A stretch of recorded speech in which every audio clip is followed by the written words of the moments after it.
صل على محمد وآل محمد اللهم صل على محمد وآل محمد.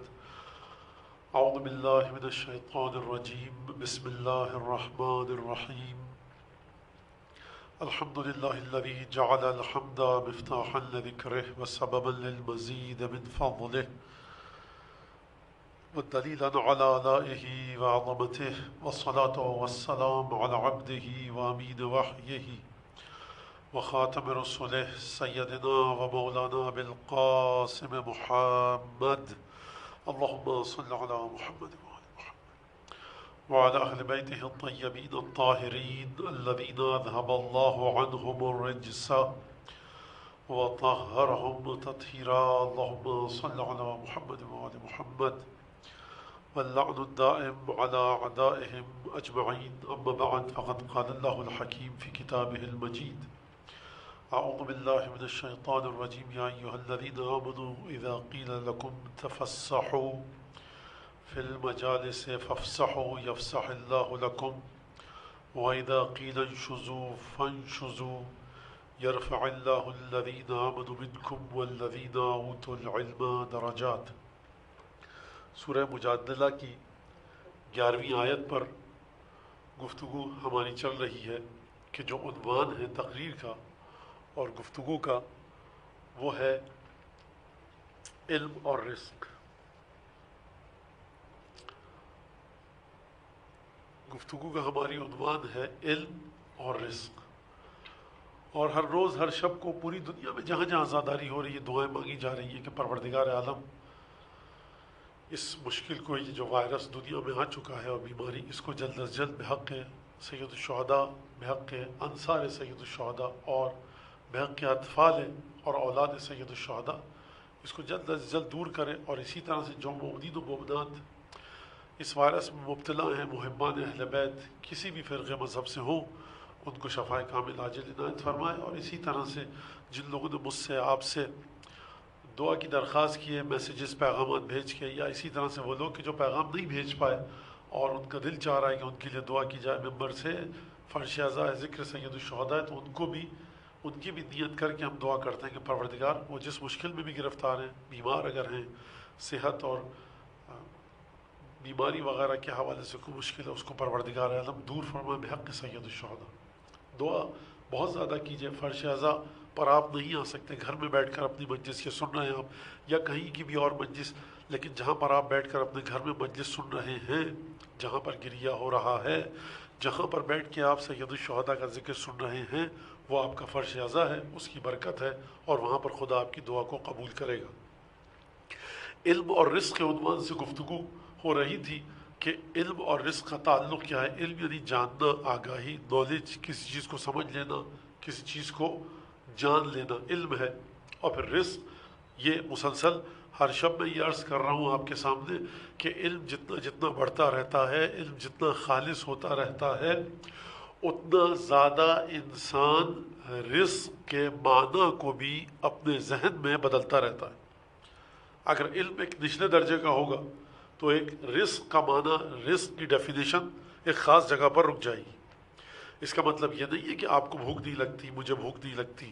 اس کا مطلب یہ ہے کہ مجھے لباس کا رزق نہیں چاہیے، مجھے کھانے کا، گندم کا رزق نہیں چاہیے. اس کا مطلب یہ نہیں کہ مجھے سر پر چھت ہو، میرے رزق نہیں چاہیے. یہ سب رزق ہے، اس میں کوئی شک نہیں. بات یہاں پر یہ ہو رہی ہے کہ انسان کی پرواز کتنی بلند ہے، اور کیا رزق کے معنی و مفہوم کو، رزق کی ڈیفینیشن کو اسی جگہ پر روک دیا جائے کہ جہاں پر میں کہتا ہوں کہ صاحب کھانا مل گیا، سر پہ چھت ہے، لباس ہے، سکون سے سو گئے، الحمدللہ رب العالمین. یا رزق کی داستان، رزق کا معنی آگے تک جاتا ہے، اس مقام تک جاتا ہے کہ جہاں انسان کی سوچ نہیں ہے. یہ جاتا کیسے ہے رزق کا معنی اتنے آگے؟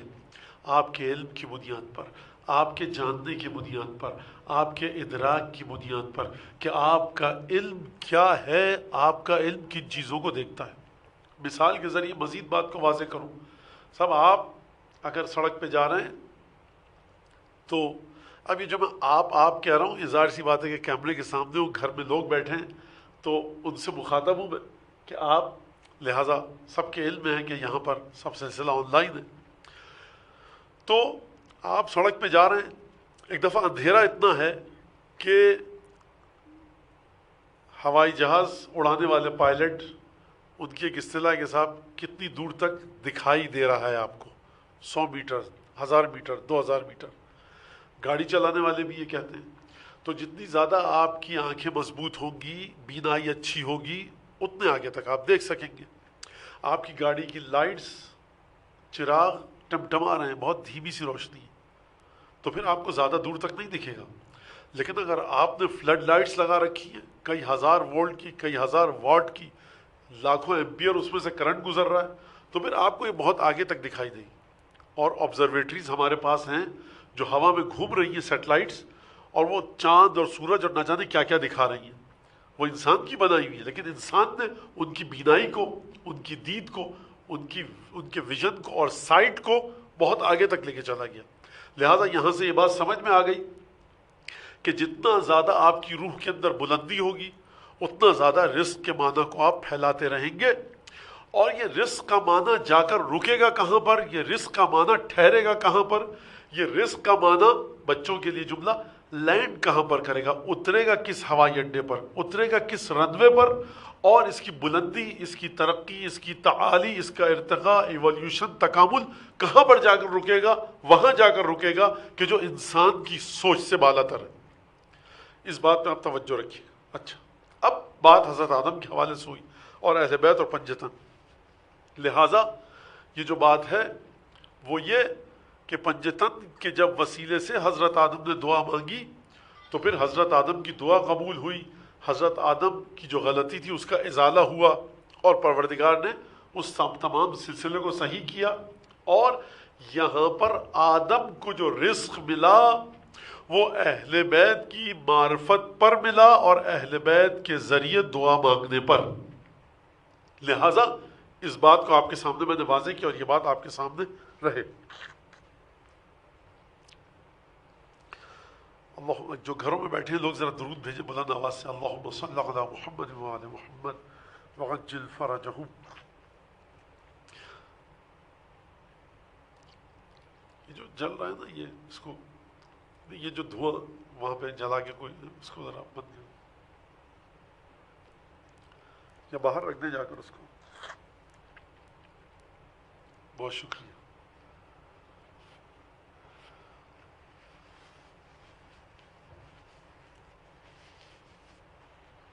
اب آج ہم کو یہ دیکھنا ہے کہ سلسلہ رزق کا کہاں تک جاتا ہے اور علم کس مقام پر ہے.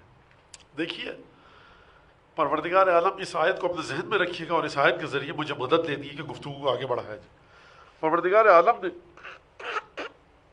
بہت معذرت, جب یہ کہا کہ مجلس میں بیٹھے ہو عام, اور مجھے ہر روز ہر شب یہ آیت سننے والوں کے لیے اپنے اس کا ترجمہ پیش کرنا پڑے گا کہ جب مجلس میں بیٹھے ہو کسی محفل میں اور تم سے کہا جائے رستہ دو, ذرا جگہ چھوڑو, تو فافسحوا, جگہ چھوڑ دیا کرو. یفسح اللہ لکم, اللہ تمہارے لیے رستے بنائے گا.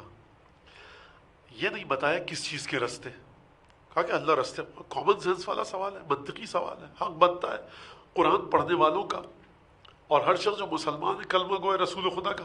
پروردگار تو نے ہم سے تو کہہ دیا کہ مجلسوں میں, محفلوں میں رستے بناؤ, کھولو جگہ کو. یفسح اللہ لکم, اللہ تمہارے لیے رستوں کو کھولے گا. کون سے رستوں کو, اور اللہ کہاں تک لے کے جائے گا. مولانا یہ آیت ایک مجلس اور محفل کے بارے میں, آپ نہ جانے کیوں اس میں اتنا زیادہ رک گئے اور اٹک کے رہ گئے ہیں اس آیت پر. حضور قرآن کی آیت ہے, سوال کا حق بنتا ہے کہ نہیں بنتا ہے؟ سوال کا حق تو بنتا ہے. استاد آپ سے کہے کہ دیکھو بیٹا, اگر سب سے آگے بیٹھ گئے آ کر تو ہم تمہیں سب سے آگے کر دیں گے, تو شاگرد کا پوچھنے کا حق ہے کہ ماسٹر صاحب, استاد, ٹیچر, سر یہ بتائیے کس چیز میں سب سے آگے؟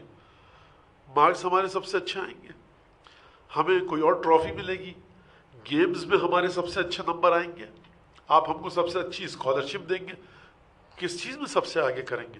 حق تو بنتا ہے. اگر یہ حق بنتا ہے عرف عام میں, تو یہ قرآن لوگوں کو سمجھانے اور سمجھنے کے لیے آیا. لہٰذا ایک مجلس میں, ایک محفل میں کہا گیا کہ رستے کو کھولو. اور دیکھو, جب تم سے کہا جائے کہ اپنی جگہ چھوڑ کر بلند ہو جاؤ, یعنی بیٹھے ہو اور کھڑے ہو جاؤ, تو فنشزوا, تو تم اپنی جگہ چھوڑ کے بلند ہو جایا کرو. یہ مت سمجھنا کہ جگہ چھوڑ دی تو تم نچلے درجے کے انسان ہو، کسی کے لیے جگہ دے دی تو تم معمولی انسان ہو، عزت تمہاری ختم ہو گئی، ملیامٹ ہو گئی، تمہاری سماج میں جو رسپیکٹ تھی وہ ضائع ہو گئی۔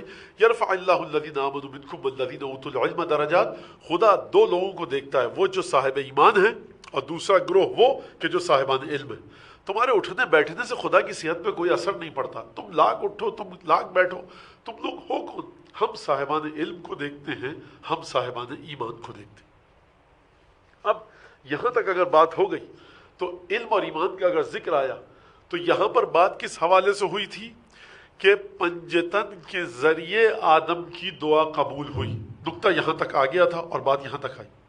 اب اگلا مرحلہ یہ ہے کہ خود پنجتن اگر ایک دوسرے کی حفاظت کریں، اگر پنجتن میں سے کوئی ایک پنجتن میں سے کسی دوسرے کی حفاظت کرے، میں اشارہ کر کے آگے بڑھوں گا، آپ سمجھیے گا، اگر ہجرت کی رات پنجتن کا ہی ایک شخص دوسرے کے بستر پر سو کر اس کی جان بچائے تو پھر کیا سلسلہ ہوگا۔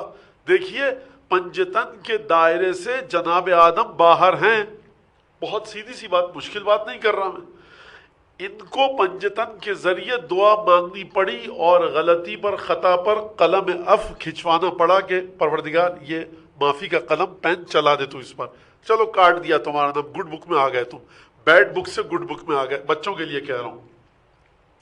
تو اب سوال یہ ہے کہ وہاں پر آدم دائرے سے باہر تھے، پنجتن سے مدد مانگی، اب اگر کوئی پنجتن کے دائرے میں رہتے ہوئے ایک دوسرے کی مدد کرے، یہاں انوار پنجتن نے دائرے سے جو باہر آدم تھے ان کی مدد کی، اب یہ انوار پنجتن اس دائرے میں رہتے ہوئے ایک دوسرے کی مدد کریں تو پھر سلسلہ کہاں تک چلے گا اور کہاں تک جائے گا؟ خوب توجہ کیجئے گا۔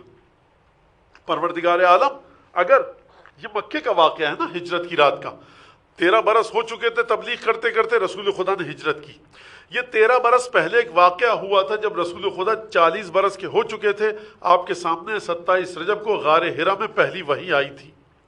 حضور خوب توجہ کیجئے گا، بڑی کامن سینس کی بات بتا رہا ہوں، وحی کیا ہے؟ خدا کا پیغام ہے، تو کہیں پہ بھی آ سکتا ہے۔ دیکھیے اپنے ذہنوں کو جھجوڑ کے ہم سنیں، کہیں پہ آتا تھا، جناب صفیہ بنت عبد المطلب کے گھر میں آ رہا ہے، احد کے میدان میں کھڑے وحی آ رہی ہے، بدر میں وحی آ رہی ہے، بستر پر تشریف فرما وحی آ رہی ہے، مسجد میں ہیں وحی آ رہی ہے، کھانا کھا رہے ہیں وحی آ رہی ہے، ناقے پر بیٹھ کے جا رہے ہیں وحی آ رہی ہے۔ ہوا تھا کہ نہیں ہوا تھا؟ یہ ہوا تھا۔ یہ پہلی وحی جو آئی تو غار حرا 2 گھنٹے کی چڑھائی چڑھ کے جانا، وہاں پر پہلی وحی آئے گی۔ پروردگار، یہ محمد مصطفیٰ مدینے میں مکے میں گھوم رہے ہوتے، کہیں پہ کہتے کہ دیکھو خانہ کعبہ کے پاس آ جانا، تو جو پہلی وحی آئی اس کی کوئی تو خصوصیت تھی کہ مقام مختلف، زمانہ مختلف، وقت مختلف، اور یہاں پر جو پہلی وحی نازل ہو رہی ہے دنیا سے ہٹ کر، یہاں پر ایک بچہ ہے 10 برس کا، وحی نازل ہو رہی ہے، پیغمبر دیکھو سب سے کٹ جاؤ، توجہ کیجئے گا، جو میں نے غار کا لفظ استعمال کیا، مکے والوں سے کٹ جاؤ، دیکھو جاؤ وہاں 2-2.5 گھنٹے کی چڑھائی پر عبادت کرو، 27 رجب رات کے وقت فجر کے وقت وحی آئے گی، یعنی جب رات پوری ہو چکی ہوگی نماز تہجد پڑھو گے، تمہاری دعا جائے گی وہاں، وہاں سے وحی آئے گی یہاں۔ تو جب حکم دیا تمام لوگوں سے کٹ جاؤ، علی ابن ابی طالب کو ساتھ لے کر گئے، خطبہ نہج البلاغہ میں موجود ہے کہ میں نے شیطان کی چیخ سنی، رسول خدا سے کہا یا رسول اللہ، یہ کہا آپ سب کو پتا ہے، یہ میں اشارتاً کہہ کے آگے بڑھنا چاہتا ہوں، کہا یہ شیطان کی چیخ ہے، آج اپنی عبادت سے مایوس ہو گیا، اور علی دیکھو جو میں دیکھتا ہوں وہ تم دیکھتے ہو، جو میں سنتا ہوں وہ تم سنتے ہو۔ تو حضور 10 برس کے ہیں علی، خدا قرآن میں کہہ رہا ہے کہ مجلس میں ذرا اٹھک بیٹھک کر لیا کرو، جگہ ذرا جگہ دے دیا کرو، خدا جانتا ہے کہ کس کا درجہ کہاں پر ہے، یہاں پر نہ محفل ہے نہ مجلس ہے، یہاں نہ اٹھنے کی بات ہے نہ بیٹھنے کی بات ہے، یہ 10 برس کا بچہ ہے، علم کا مرحلہ کہاں پر ہے، خاتم النبیین کی زبان مبارک پکار کر کہہ رہی ہے علی جو میں دیکھتا ہوں وہی تم دیکھتے ہو، جو میں سنتا ہوں وہی تم سنتے ہو، یعنی بصارت نبی کے دائرے میں جو علم ہے علی تم بھی اس میں شریک ہو، سماعت نبی کے دائرے میں جو علم ہے علی تم بھی اس میں شریک ہو۔ تو پروردگار یہ 10 برس کا بچہ علم کے اس مقام پر پہنچ گیا، تو نے قرآن میں فرمایا وَيَرْفَعِ اللَّهُ الَّذِينَ آمَنُوا مِنْكُمْ وَالَّذِينَ أُوتُوا الْعِلْمَ، جن کو علم دیا گیا ان کے درجات بلند کر دیے گئے۔ یہ 10 برس کا بچہ ہے، درجات آسمانوں کو چیر کر عرش الہی پر پہنچ گئے. یہ بات کس کی ہے؟ علم کی. ایک اور جملہ پروردگار نے فرمایا یرفع اللہ الذین آمنوا منکم، جو تم میں ایمان لائے. سرکار آپ سب کے سامنے یہ واقعہ موجود ہے کہ علی کہتے ہیں کہ بچپنے میں سب سے پہلے ایمان لائے. اب سوال ہے مورخین سے، میرا تو اتنا علم نہیں ہے کہ میں مورخین سے گفتگو پوچھ سکوں یا محدثین سے کہ علی ابن ابی طالب پر ابھی نماز واجب نہیں ہوئی ہے. تو بچے کا تو نہ اقرار معتبر ہے، نہ انکار معتبر ہے، نہ اسلامی عدالت میں گواہی معتبر ہے. بچہ اگر ہرے دھنیا کی گڈی لینے جائے اور بیع اور شراء کرے، خرید و فروخت کرے تو شریعت کہتی ہے کہ یہاں پر مشکل ہے، مگر اس کے شریعت نے طریقے بتائیں. بچے کو تم کوئی چیز بیچ نہیں سکتے، کوئی چیز اس سے خرید نہیں سکتے، اور بڑا مشکل ہو جاتا ہے یہ مسئلہ. ٹھیلے پر ہمارے یہاں پاکستان ہندوستان میں ایران عراق میں جاتے ہیں زیارت کے لیے، بچہ ٹھیلے پہ کھڑا ہے. اب آپ پوچھیں میاں کتنی عمر ہے تمہاری؟ 15 سال. اچھا نماز پڑھتے ہو؟ نہیں پڑھتے. تاکہ ہم جو خرید رہے ہیں اس سے وہ غصبی مال نہ ہو جائے، اس کے اندر شرعی مشکل نہ آئے. یہ بہرحال فقہ پہ بحث نہیں ہو رہی اس وقت، ایک مسئلہ شریعت میں ہے. تو جس بچے سے اسلام کہتا ہے کہ آپ 4 روپے 5 روپے کے ہرے دھنیے کی گڈی نہیں خرید سکتے، اس کو رسول خدا کہہ رہے ہیں جو میں دیکھتا ہوں وہی تم دیکھتے ہو، جو میں سنتا ہوں وہی تم سنتے ہو. تو علی ابن ابی طالب کا علم تو اس مقام پر پہنچ گیا. اور ایمان کہاں پر تھا؟ ایمان یہ تھا کہ آپ نے لکھا اور پڑھا کہ صاحب علی ابن ابی طالب بچوں میں سب سے پہلے ایمان لائے. اور میں نے عرض کیا کہ بچہ اگر ہے تو اس کے ایمان کی کوئی وقت نہیں ہے. لیکن عجیب مسئلہ ہے، یہ بچہ ایسا ہے کہ سرکار رسالت مآب کی طرف سے اس بچے کے ایمان لانے پر بقول مسلمان مورخین کے امضا کیا گیا، تصدیق کی گئی کہ اس بچے کا ایمان اس مرحلے پر ہے. لیکن اب بھی کسی کو شک ہو تو وہ ہجرت کی رات کو دیکھ لے کہ پروردگار عالم کی بارگاہ میں علی ابن ابی طالب نے اپنا نفس بیچ دیا، اپنی روح کو بیچ دیا. اور عجیب جملہ، ہجرت کی رات آیت نازل ہوئی کہ جو سب آپ کے سامنے وَمِنَ النَّاسِ مَن يَشْرِي نَفْسَهُ ابْتِغَاءَ مَرْضَاتِ اللَّهِ.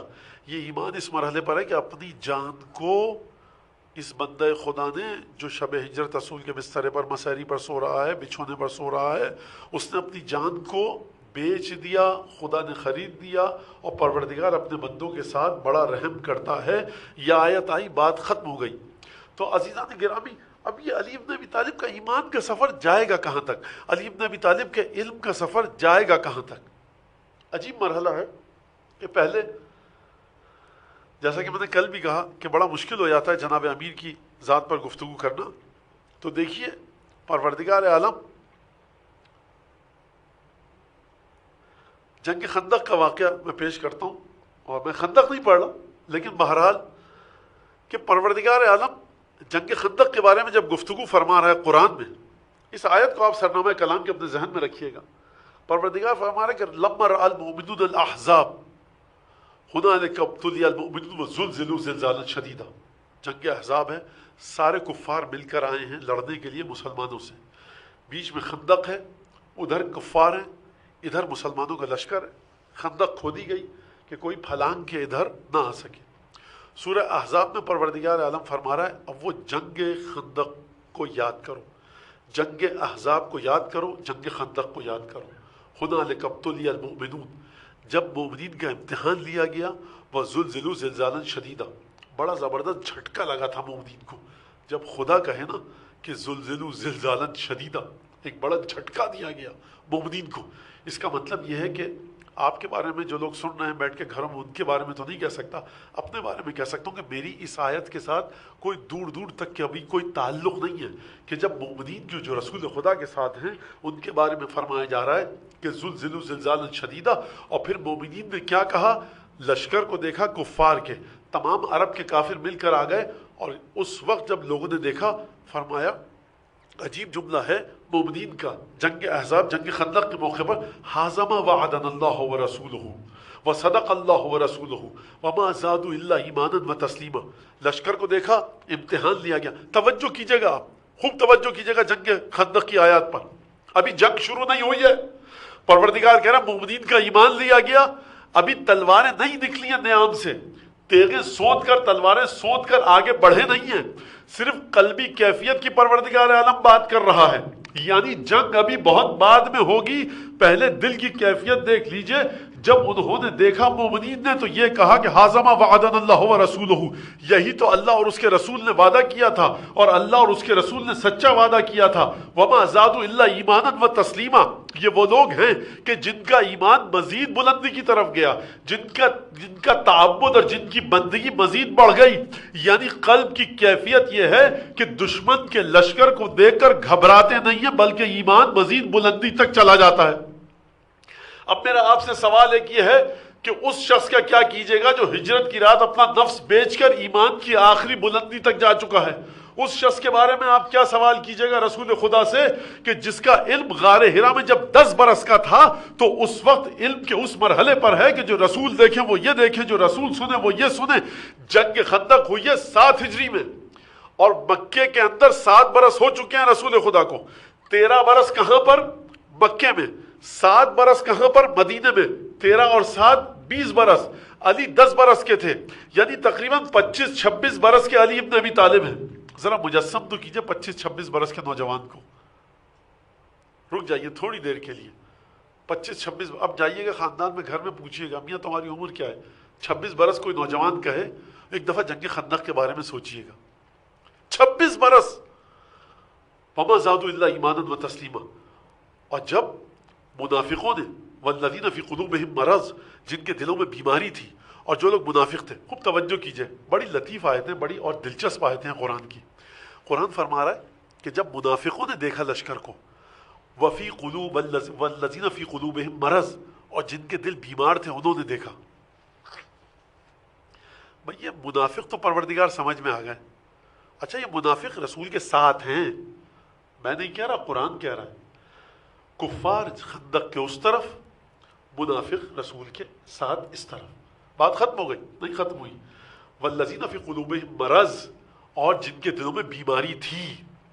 سب منافق تو سمجھ میں آ گئے کون ہیں، یہ جن کے دلوں میں بیماری تھی یہ کون لوگ ہیں؟ اور ان کو ہم کس کیٹیگری میں رکھیں؟ کفار کی تو کفار خندق کے اس طرف، منافقین کی تو منافقین کے لفظ کا ذکر پروردگار نے کر دیا، لما رأى المؤمنون الاحزاب، اور پھر اس کے بعد فرمایا جب منافقین نے دیکھا تو کیا کہا؟ ما وعدنا اللہ ورسولہ الا غرورا۔ جن کے دلوں میں بیماری تھی اور جن کے دلوں میں نفاق تھا، انہوں نے لشکر کو دیکھ کر کہا کہ اللہ اور اس کے رسول نے ہمارے ساتھ کچھ نہیں کیا مگر ایک کھیل کھیلا ہے، جھوٹا وعدہ کیا ہے۔ خوب حضور میں ہاتھ جوڑ کر آپ سے سوال کرتا ہوں کہ منافقین تھے، ان کے دلوں میں مرض تھا، تو ایمان تو لائے نہیں، جنت میں تو جائیں گے نہیں۔ اچھا جو نجس ہے اگر اس کے اوپر مزید نجاست لاد دی جائے، نفاق تو پہلے سے تھا، اب ایک اور الزام لگایا خدا پر، جھوٹ بولا اللہ نے، محمد نے جھوٹ بولا، یعنی یہ منافق تو تھے، ان کے دلوں میں مرض تو تھا، لیکن اس کے باوجود پروردگار عالم فرما رہا ہے کہ ان کے دلوں سے یہ خیال گزرا کہ جھوٹ بولا ہے۔ حضور نفاق کی نجاست کافی تھی جہنم میں جانے کے لیے، مرض کی نجاست کافی تھی جہنم میں جانے کے لیے۔ یعنی وہ لوگ جو صاحبان ایمان ہیں، قرآن مجید نے فرمایا وما زادوا الا ایمانا و تسلیما، ان کے دلوں میں خدا کا عشق مزید بڑھ جاتا ہے، رسول خدا سے محبت مزید بڑھ جاتی ہے، بندگی مزید بڑھ جاتی ہے، ایمان کا جذبہ مزید بڑھ جاتا ہے۔ جب یہ مشکل کو دیکھتے ہیں ایمان کے درجات کو مزید طے کرتے ہیں، لیکن یہ لوگ جو اس طرف ہیں یہ ہیں تو پاتال میں غلاظت کی، لیکن جب خدا کے لشکر کو دیکھتے ہیں کہ مقابلے میں کفار کو دیکھتے ہیں، اب ان کی نجاست کہاں پر جا کر ٹھہرے گی کوئی سمجھ نہیں سکتا۔ تو جنگ احزاب کو دیکھ لیجئے، جہاں پر ایمان اپنا بلند ترین سفر کو طے کر رہا ہے، وہیں پر کفر اور نفاق اپنے گھٹیا نچلے اور ادنا ترین سفر کو طے کر رہا ہے۔ معمولی جنگ نہیں ہے۔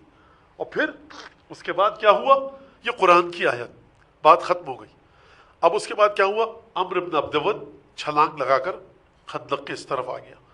جب اس طرف آ گیا تو ایک دفعہ اس نے اپنے گھوڑے کو دوڑانا شروع کیا۔ اب میرا آپ سے سوال ہے حضور کتنی دیر تک دوڑایا ہوگا اس نے؟ سوال ہے، تاریخ کیا کہتی ہے؟ خود عمرو بن عبد ود سے پوچھیے، کہتا ہے لقد بحثت من النداء لجمعهم هل من مبارزی، ارے میرا گلا بیٹھ گیا چیختے چیختے، کوئی ہے تو باہر آؤ نا۔ لقد بحثت من النداء لجمعهم، یہ واقعی نے لکھا ہے، یہ ابن ہشام نے اپنی سیرت میں لکھا ہے۔ لقد بحثت من النداء لجمعهم هل من مبارزی، ارے میرا گلا چیختے چیختے بیٹھ گیا، کوئی ہے باہر آؤ، کوئی ہے باہر آؤ، کوئی ہے باہر آؤ، اور وہ اپنے گھوڑے کو بالکل دوڑا رہا ہے خیمہ رسول اللہ کے گرد.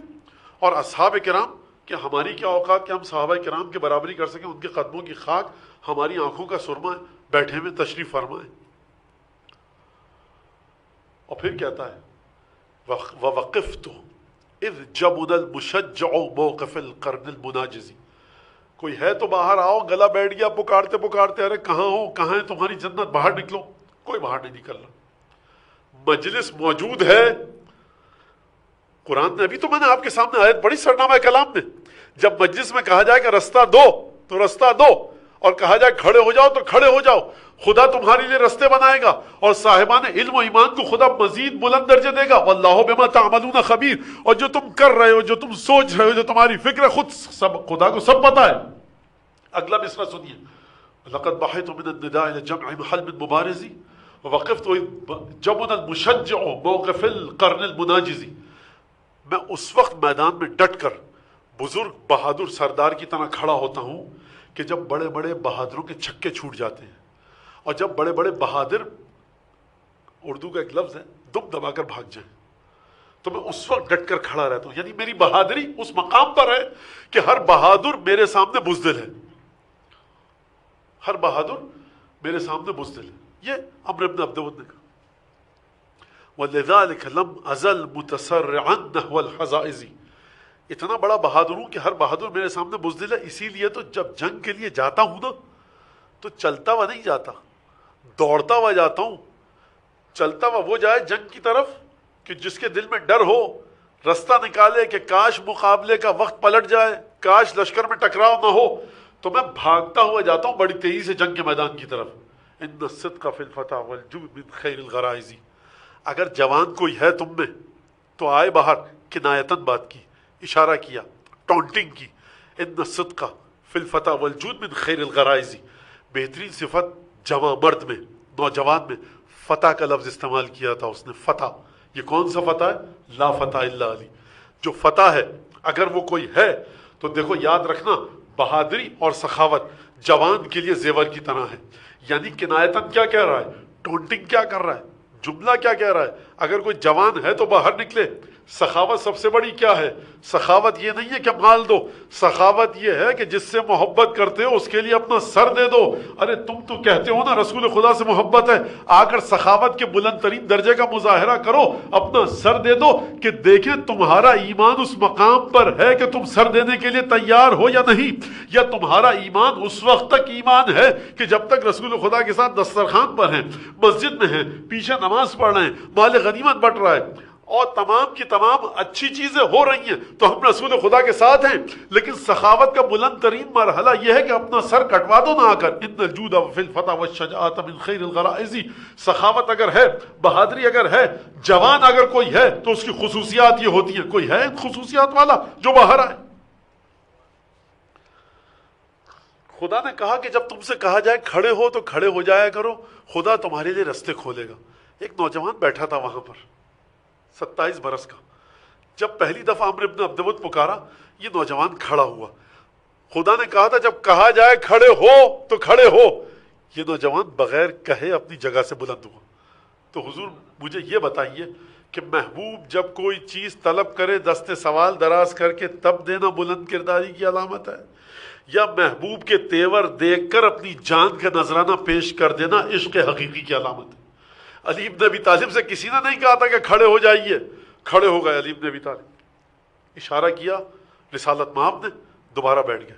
دوبارہ اس نے یہ جملہ کہا، پھر کھڑے ہوئے، پھر اشارہ کیا، پھر کھڑے ہوئے، پھر اشارہ نہیں کیا. کہا کہ یا علی ھذا عمر، اے علی جانتے ہو یہ عمر ہے. رسول خدا نے فرمایا، مولا کائنات جواب دیا وانا علی، یا رسول اللہ میں بھی علی ہوں. یعنی علم کا مرحلہ دیکھ رہے ہیں. کل مورخ یہ نہ کہے کہ علی کو پتا نہیں تھا کہ کس کے مقابلے پر جا رہے ہیں. علی خیمے کے اندر موجود تھے، رجس پڑھ کے گئے. رسول خدا نے کیوں پوچھا، کس وجہ سے پوچھا؟ کہہ سکتے تھے یا علی دیکھو عمرو بن عبد ود ہے. کہا یا علی ھذا عمر، سوالیہ لہجہ ہے. کہا یا رسول اللہ وانا علی، میں بھی علی ہوں. یا رسول اللہ آپ جانتے ہیں. جب کھڑے ہو گئے اپنے ہاتھ سے امامہ باندھا، تلوار دی، اور کیا کہہ کر بھیجا؟ جملہ آپ کے سامنے ہے کہ لقد کیا کہ برز الایمان کلہ الی الشرک کلہ. بھائی ہماری اوقات کی، میں اپنی بات کر رہا ہوں، آپ کے بارے میں نہیں کہہ سکتا جو سن رہے ہیں گھروں میں بیٹھ کر اس جملے پہ خوش ہو جائیں، مولا کی محبت بڑھ جائے. واقعا وہاں جہاں پہ کیا کہا جائے بس. تو لقد برز الایمان کلہ الی الشرک کلہ. حضور دیکھیے پروردگار، یہاں تک کی بات تو آپ کی سمجھ میں آ گئی. پروردگار عالم فرماتا ہے قرآن میں سورہ سبا میں، قل حبیب ان سے کہو انما اعظکم بواحدہ، ایک نصیحت کرتا ہوں بس، ان تقوموا للہ مثنی و فرادا، کہ اللہ کے لیے کھڑے ہو، اکیلے کھڑے ہو، دو کے ساتھ کھڑے ہو. ارے خدا کے لیے کھڑے تو ہو. تو پھر کیا ہوگا؟ خدا حکم دے رہا ہے کھڑے ہو جاؤ، وہاں خدا حکم دے رہا ہے مجلس میں جگہ چھوڑ کر چلے جاؤ. حضور خوب توجہ کیجئے گا، مجلس میں کوئی بدو آئے، کوئی دیہاتی آئے، کوئی خانہ بدوش آئے، اس کے نماز روزے کا نہیں پتا، یہ نہیں پتا اس کو غسل و طہارت آتی ہے کہ نہیں آتی، رسول خدا کے پاس آ رہا ہے، اس کے احترام میں جگہ کو چھوڑ دو.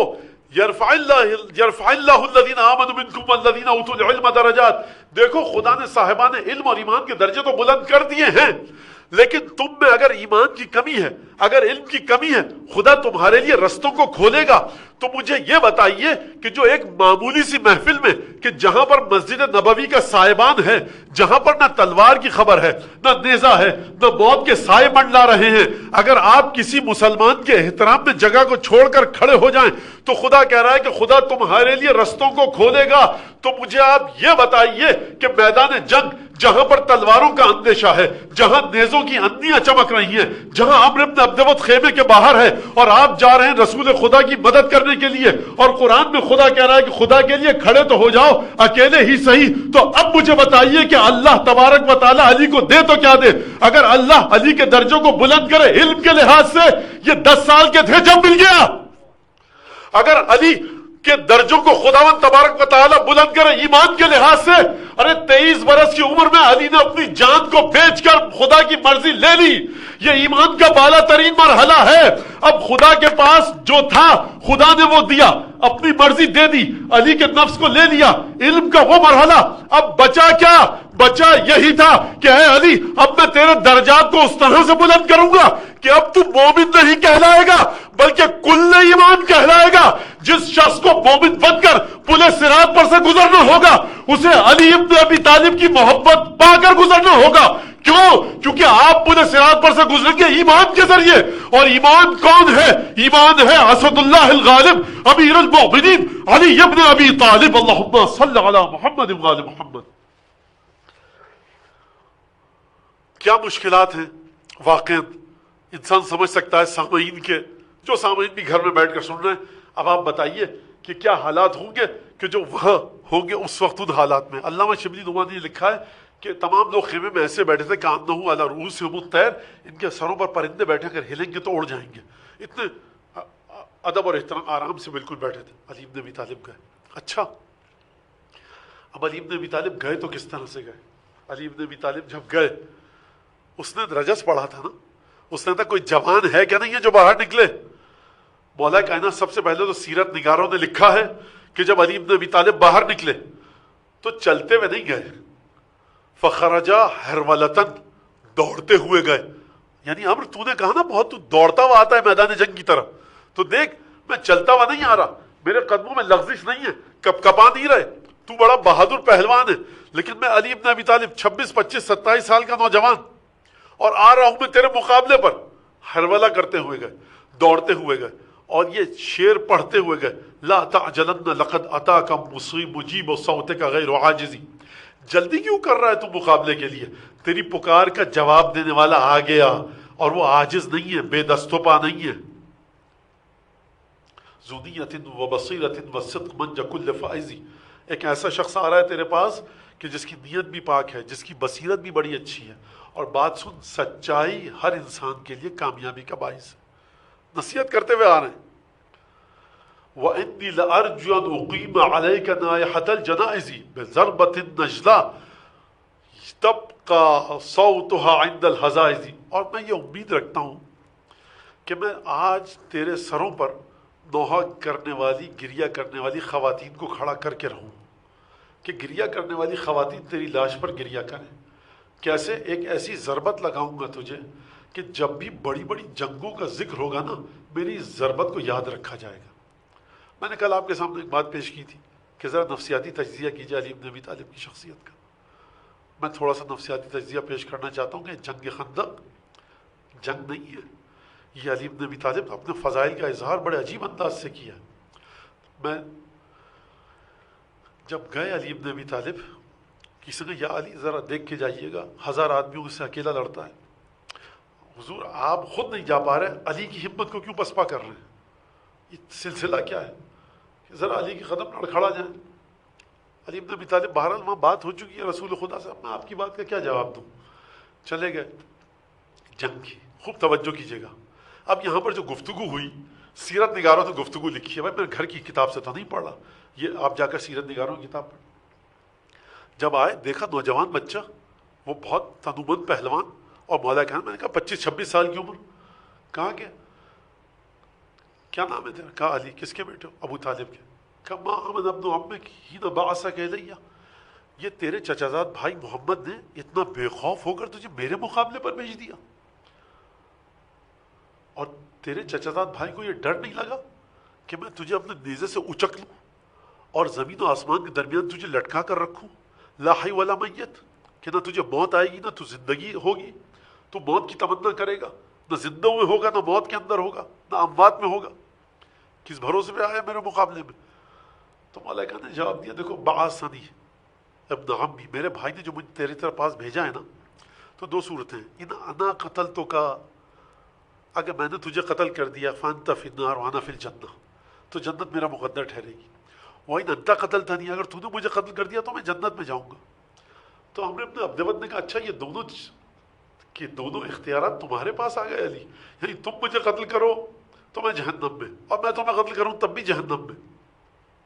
مولا کائنات نے کہا دیکھ میں نے تیرے بارے میں سنا ہے کہ تو کعبے کے خانہ کعبہ کے پردے سے لٹک کر تو نے یہ دعا مانگی تھی اور تو نے یہ عہد کیا تھا، عرب میں یہ بات مشہور ہے کہ جب بھی میدان جنگ میں مجھے کوئی 3 صورتیں میرے سامنے رکھتا ہے شرطیں، میں اس میں سے ایک کو قبول کرتا ہوں۔ کہا کہ ہاں میں نے کہا کہ میں 3 شرطیں رکھ رہا ہوں، توجہ کیجیے گا۔ سب سے پہلے تو جو گفتگو ہو رہی ہے، عمرو نے جب نام پوچھا، کہا کون ہے تو؟ کہا علی۔ کہا کس کے بیٹے ہو؟ کہا ابو طالب کے۔ کہا کہ مکے میں ہمارے تعلقات تھے، سلام علیک تھی، ہم شہری تھے، میں اپنے دوست کے بیٹے کے خون سے ہاتھ نہیں رکھنا چاہتا، تو چلا جا، میں تیرا قتل نہیں چاہتا۔ مولانا نے کہا لیکن میں تو تجھے قتل کرنا چاہتا ہوں۔ جب کوئی نوجوان کسی بڑے بہادر کے مقابلے پر آئے تو خود آنا فضیلت ہے۔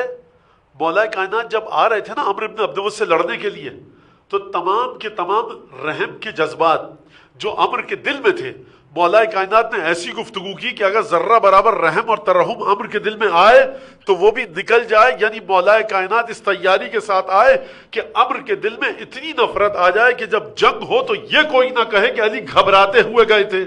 دیکھ عمرو میں جوان ہوں، آ رہا ہوں اپنی ماں کی دعائیں لے کر، اور میرے بچے ہیں، تو بہت بڑا پہلوان ہے، دیکھ ہمارے یہ بھی رجس پڑھ سکتے تھے، لیکن کہہ رہے ہیں کہ جلدی مت کر، وہ آ گیا جو تیری پکار کا جواب دے گا، ایک ضربت لگاؤں گا زمین چٹا دوں گا، آج کے دن نوحہ کرنے والی عورتیں تیری لاش پر گریا کریں گی۔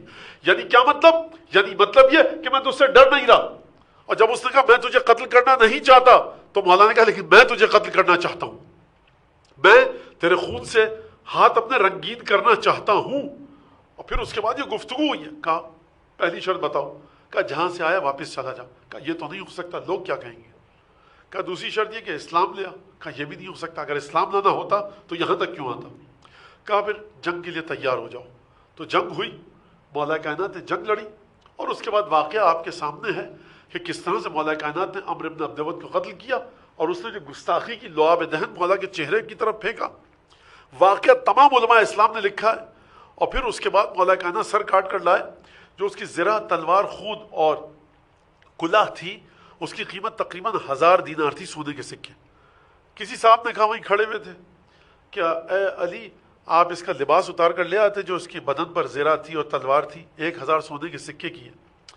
تو بعض مورخین نے ایک شعر لکھا ہے مولا کائنات سے کہ مولا کائنات نے کہا لقد عففت عن اصوابہ، میں نے عمرو بن عبدود کے لباس کی طرف دیکھا تک نہیں، حالانکہ میرا خود لباس جو جبہ تھا اس پہ کئی پیون لگے ہوئے تھے۔ عزیزان گرامی، جنگ خندق ہوئی ہے جنوری کے مہینے میں۔